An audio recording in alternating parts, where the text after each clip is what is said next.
Bonjour à tous les amis. Alors, on se retrouve pour le deuxième épisode. Enfin, pas vraiment le deuxième, mais c'est pas vraiment la suite, mais c'est présentation d'un premier logiciel.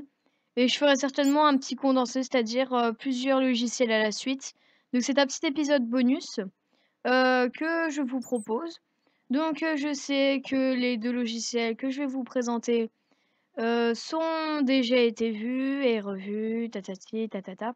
Bon, c'est bien, mais moi, je vais vous apprendre comment on peut faire le lien avec. C'est-à-dire que comment l'utiliser, parce que Yona, il le présente, mais il ne montre pas comment on l'utilise. Peut-être que ça a déjà été fait. En tout cas, moi, je vous le montre. Si ça vous intéresse, bah tant mieux. Si ça vous intéresse pas, bah j'essaierai de faire des choses meilleures la prochaine fois. Alors, on va tout de suite commencer. Donc, on entre dans la zone de test. Donc, le premier logiciel que je vais vous montrer, enfin logiciel, c'est un OS. Donc pour ceux qui ont des petites connaissances en informatique, c'est c'est comme Windows, macOS ou Linux. Celui-ci se rapproche énormément de Windows XP. C'est même son créateur l'a appelé LabiOS pour des raisons de copyright. Mais normalement, il a voulu que ça représente Windows XP. Donc, ça ressemble à quoi au démarrage? Bah, il fait son petit check et ensuite, on a 4 solutions. Donc, soit on fait démarrer la BIOS, soit on fait démarrer l'UPTAB, c'est-à-dire les mises à jour, soit on passe sur CraftOS, donc l'OS de base sur l'ordinateur, soit on le désinstalle. Donc, nous, on va le faire, on va le checker déjà.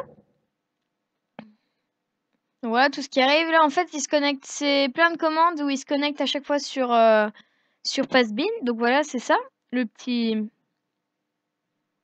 Voilà, nickel. Donc run la BIOS. Là, vous allez me dire, ah ouais, mais t'es bien malin de nous montrer, mais comment ça marche? Comment tu as fait pour installer? Bah, c'est très simple en fait, mais vraiment très simple. C'est un Passbin. Donc vous faites Passbin get. Je vais vous donner le petit code, celui-là, le petit code de là. Vous voyez le petit code là? Bah, c'est le code de la page qui permet de sélectionner ce morceau de code sur Passbin. Et vous faites, ça dépend, soit vous voulez qu'il soit par défaut quand vous allumez votre ordinateur, donc là vous mettez Start Up, soit vous mettez Windows, vous l'appelez comme vous voulez. Donc moi je vais le faire en Startup, parce que j'ai envie que ça se démarre à chaque fois. Donc il se connecte, et ensuite on fait CTRL R ou CTRL S et puis vous repartez. Et vous revenez sur l'ordinateur. Donc là, il fait son petit check. Tatati tatata. Bon, on a déjà fait Updater, donc ça sert à rien. Enfin, si, ça sert à quelque chose, mais j'ai pas envie de vous le montrer deux fois. Donc là, run la BIOS. Et voilà. Donc là, ah bah, il y avait quand même une mise à jour. Bon, bah d'accord. Donc la suite va se dérouler sur cet ordinateur-là. Donc, no guest, no password, c'est pour pouvoir y accéder. Ensuite, vous allez pouvoir changer le nom, créer un nouveau, supprimer comme vous voulez. Donc je tiens à préciser que cet OS est très instable pour l'instant parce que de mon côté en tout cas, il plante souvent. Donc c'est quand même quelque chose de voilà, donc ça ressemble énormément à Windows pour l'instant. Je tiens aussi à préciser que le fond d'écran de ce que j'ai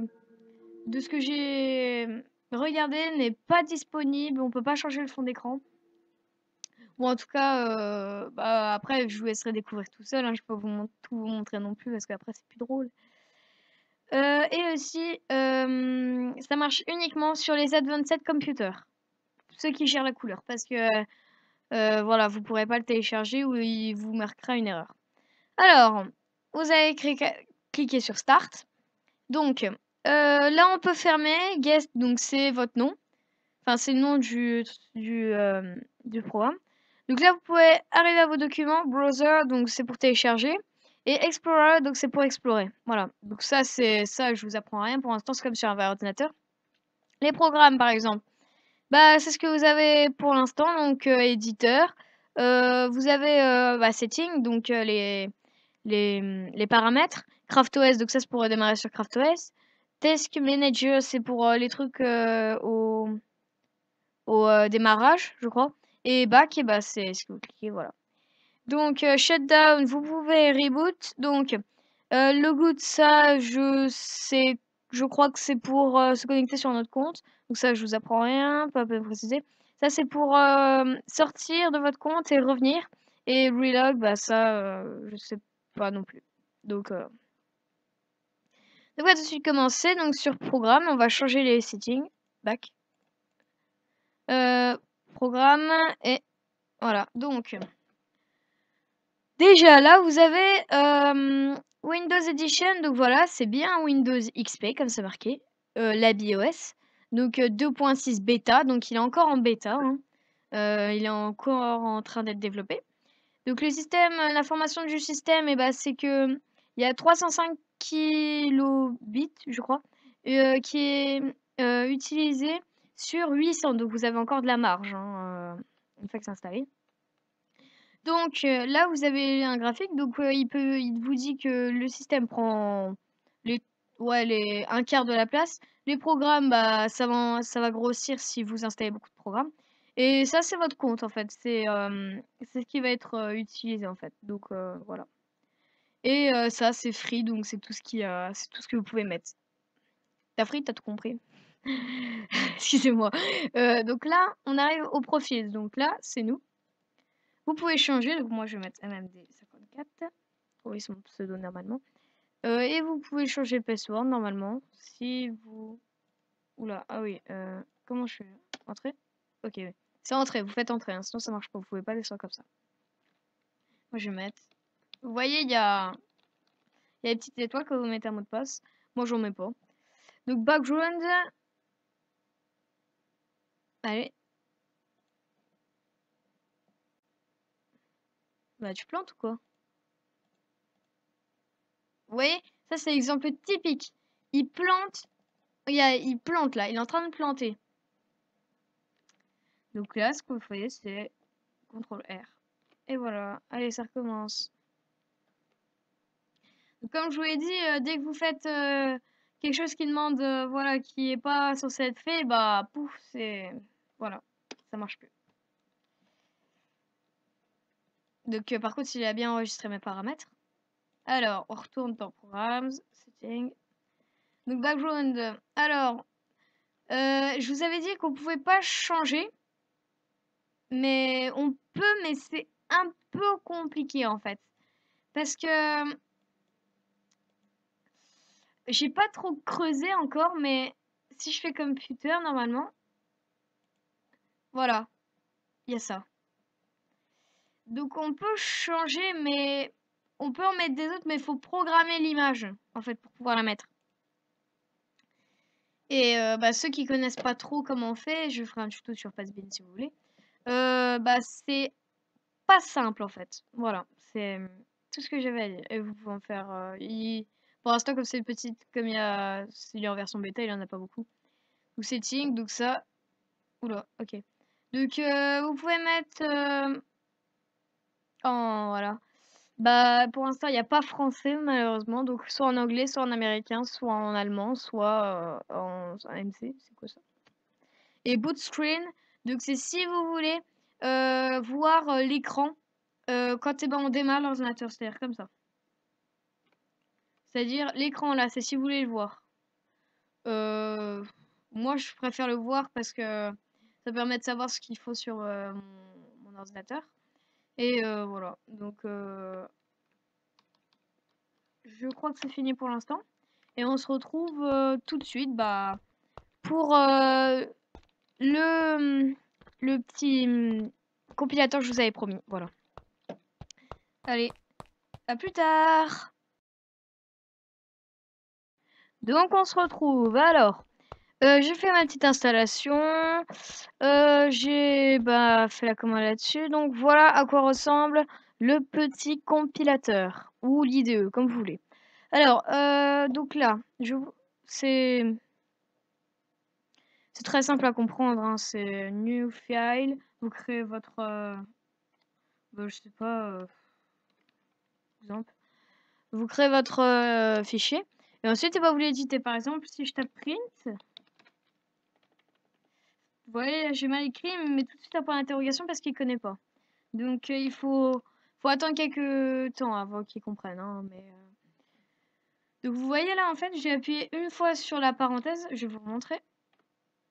Print. Donc j'ai appuyé une fois sur la parenthèse, il m'en met 2. J'ai appuyé une fois sur les guillemets, il m'en met 2 aussi. Donc ça, c'est vraiment très très pratique. Pour ceux qui codent en dehors de Computercraft, ça a dû énormément leur manquer, ce genre de choses, parce que moi, je sais que ça m'avait vraiment choqué que ce soit pas rempli automatiquement. Donc, et donc voilà, ensuite vous pouvez mettre Hello World. Le petit programme que tout programmeur fait au début quand il réapprend un code. Ensuite, c'est donc là. Vous pouvez faire démarrer donc, le programme avant de l'enregistrer et tout. Donc ça, c'est vraiment très bien. Les fonctions, donc vous pouvez start offline, end offline. Là, il y a les raccourcis. Tout ça, c'est pour faire de la présentation en fait sur votre dans votre code en fait. Edit cut line, donc ça c'est pour couper une ligne, c'est-à-dire la supprimer mais la voir dans la RAM. Copier c'est pour ne pas la supprimer, enfin comme sur un ordinateur normal quoi. Paste c'est coller, delete c'est supprimer donc plus rien du tout et clear c'est tout nettoyer en fait. Donc c'est un peu comme supprimer. New file, donc ça c'est pour un nouveau fichier, ça c'est pour ouvrir, ça c'est pour enregistrer, ça c'est pour fermer le logiciel, ça c'est pour print. C'est quoi ça? Hein? Ah, je connais pas ça. Donc save file. Et ensuite nous on va le faire démarrer. Run programme. Hello world, press any key. Press any key to return to Lua IDE. Donc press, ça veut dire presser une touche pour retourner sur Lua IDE. Pour ceux qui sont fâchés avec l'anglais. Donc on va le réenregistrer et on va fermer. Et ensuite, là on peut ouvrir notre fichier. Faut pas se tromper dans le nom. Hein. Et on peut changer le thème. Donc water par défaut, downloading et fire. Donc là je suis en fire, change theme, fire, load theme. Ah oui voilà, ok. Donc c'est un logiciel plus stable que l'ancien. C'est-à-dire que le Windows il est beaucoup plus stable, même si on peut pas lui en vouloir, c'est du Lua quand même et voilà, hein, c'est un computer sur une machine virtuelle, hein, donc c'est déjà pas mal hein, ce qu'il a fait.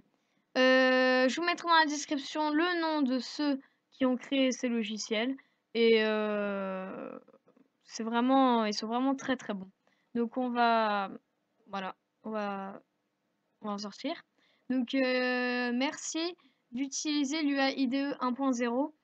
C'est fabriqué par Gravity Score. Donc Gravity Score, c'est le créateur.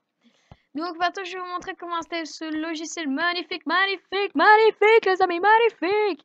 Alors, excusez-moi. Donc on fait paste bin, comme d'habitude, get. Et là, on fait, vous copiez-coller le petit code que je vous mettrai. Et je vous mettrai aussi le lien du paste bin. Hein.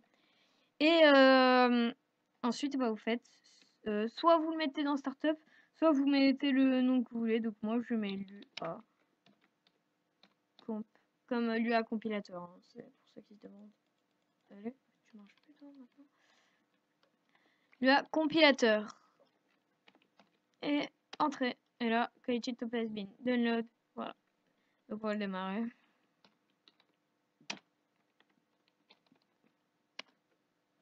Et voilà, donc c'est installé.